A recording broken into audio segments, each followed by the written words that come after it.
Coach Chris Mack.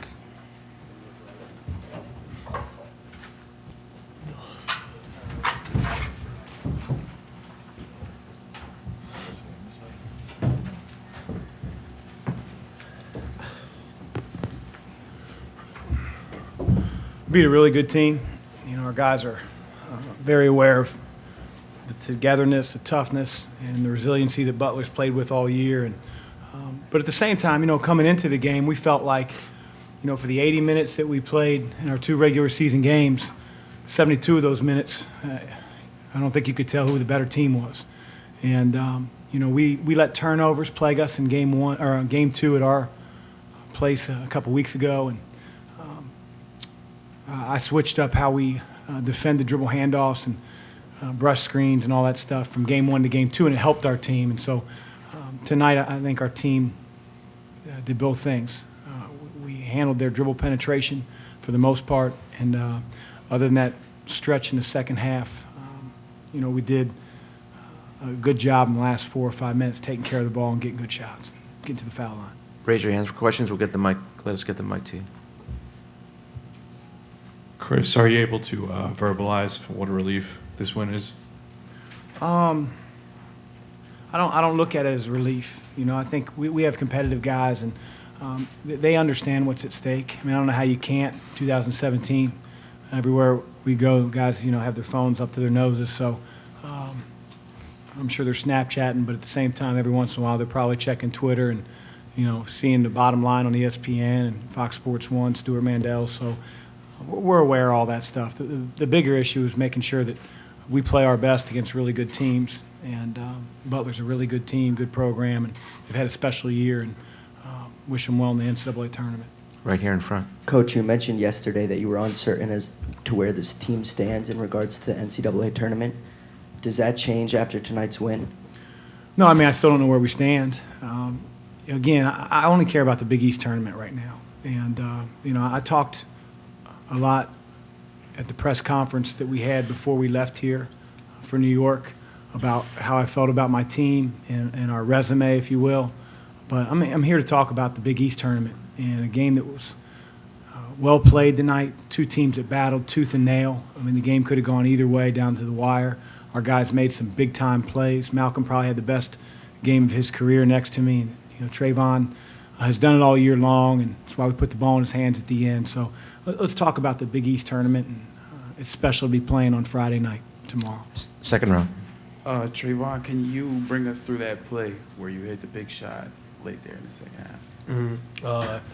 You know, Coach wanted me to get the ball around the elbow and, you know, just kind of make a play off that, you know, drive, kick, or, you know, throw high-low to the big, or just drive to the basket. And, you know, when I turned around and saw the basket, I felt like I had an advantage trying to get to the rim. So I tried to use my body a little bit.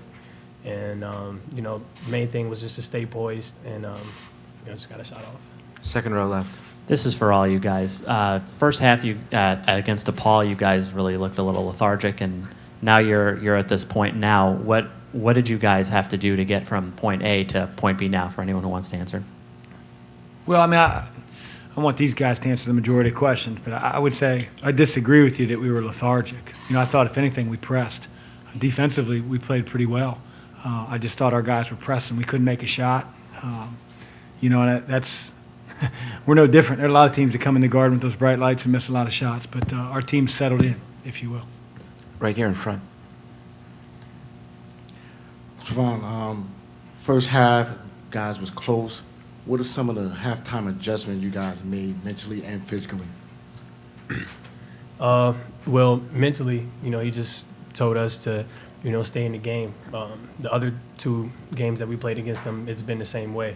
So we couldn't let that get to us. We knew that it was a game of runs, and you know, we were still in it from the get-go. I think, you know, from on the floor standpoint, I just think that we kind of lagged getting those rebounds that we had talked about leading up to this game, and you know, he just told us that that's something we had to improve on. You know, we were getting open shots. We just didn't make them count, didn't take advantage of them. But overall, you know, just keep playing the way we're playing and just stick to it, and eventually everything's going to fall through. On here on the left. Coach, can you talk about the decision to send Baldwin to the line to take the free throws for Savage? What went into it and why you picked him? Well, I think at one point I picked all 4 guys. You know, fortunately I didn't say anything to the referee. Number one, Travis is a senior. I mean, he's been down this road before. He was 4 for 4. I don't think he had touched the rim, so I eliminated him. Then you had Keelan Martin, big-time gamer. You know, he's made big shot after big shot. He'd already been to the line, you know, a minute or so before, and he made the second one, so I felt like he'd sort of get a rhythm. And then I looked at Fowler and I looked at Baldwin. I know both of them are great free throw shooters, and I just think that Nate, he's very stoic. I don't think the moment's going to get to him. Every time I watch him shoot a free throw, it's like a machine. The ball hits the net the same way. And so I picked the best free throw shooter on their team. And fortunately, he missed one. But any of those guys could have missed one or made one. We just got lucky. Patrick in front. For Malcolm and Trey, I think you guys have scored about 100 points in the paint this week, going back to Saturday. You're going into Friday now. Are you surprised that that area of the floor has been as open as it has been, like, up to this point, still? I think, you know, Coach emphasizes a lot on getting paint touches and getting into the box. I mean, we all know that we can shoot the ball well. We've put up a lot of shots, probably more than most teams. And so, like, our big emphasis is getting to the box. And so that's what we try to do every single time is get to the box. That's a huge emphasis for us. Okay, we're going to do 2 more right here. Coach, congratulations, the entire team. Congratulations. At the same time in saying so, how did you stop your defense? You completely switched it up, not only from games that you played against Butler earlier in the year, but at the same time, last night you were going with a zone almost the entire game, putting pressure up on top. They weren't swinging it. You just kept on doing it. Right. They never got the ball down low. Today, you basically went man-to-man the entire – you did switch it up a little bit in the first half, but then you went right back to the man-to-man, and it was very effective. But I'm looking at the two statistics. One, 21% Butler shot from three-point range when they've got shooters. What'd you do up on top? How did they miss that much? Obviously, get a lot of credit for your defense. Yeah, I think number one, DePaul isn't near the shooting team that Butler is. You know, it's for us, I think being able to switch a lot of their dribble handoffs and, you know, it creates a little bit of mismatches at times. You know, you're going to have certain guys maybe on their point guard, certain guys on Travis who's going to roll you into the post. But, you know, we just felt overall if we switched, for the most part, there was going to be a man on a man everywhere on the floor.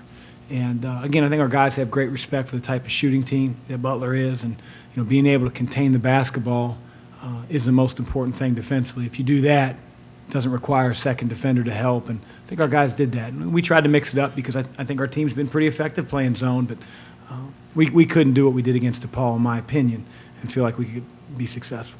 Last question in the back. Yeah, this question is for Malcolm. After playing at Florida A&M, you're on the verge of playing the NCAA tournament. Can you tell about your emotions about how this might cap your career? Honestly, it's unexplainable. One happy cat right here, I can tell you that. it's really unexplainable. I mean, that was the reason why I came here, and to see it actually happening. I mean, knowing that it was going to happen already, but to actually see it is truly an amazing feeling, and I don't think I'm going to feel anything better than this. Xavier, thank you. Thank you. Thanks.